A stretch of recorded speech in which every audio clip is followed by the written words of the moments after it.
7 თვის რეზი უცხო ქვეყნის მიწაზე სიკვდილს ებრძვის. Როგორ გავატანოთ ბავშვის სიკვდილს, როდესაც მის დაბადებას დედა მრავალი წელი ელოდა. უფალმა შეისმინა საბრალო ქალის ვედრება და ზეციდან ანგელოზი მოუვლინა 52 წლის ასაკში. რეზი დღენაკლული დაიბადა. მისი წონა მხოლოდ 925 გრამში ადგენდა. დაბადებისთანავე მწვავე პათოლოგიური მდგომარეობა დაფიქსირდა და სამშობიარო ბლოკიდან ბავშვი პირდაპირ რეანიმაციულ განყოფილებაში გადაიყვანეს. რეზის საშინელი დაავადება ბრონქოპულმონალური დისპლაზია დაუდგინდა. საქართველოში მკურნალობამ არანაირი შედეგი გამოიღო. პირიქით, ბავშვის მდგომარეობა კრიტიკულად დამძიმდა. ოჯახმა ყველაფერი გაყიდა, რაც კი რამ გააჩნდათ. მომაკვდავი ბავშვი რომ საზღვარგარეთ წაეყვანათ.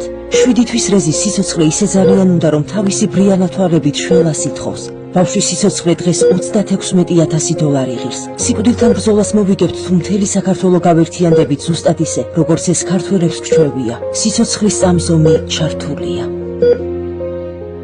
გადარიცხეთ ნებისმიერი თანხა ჩერნოვეცკის ფონდის ოფიციალური საიტის მეშვეობით.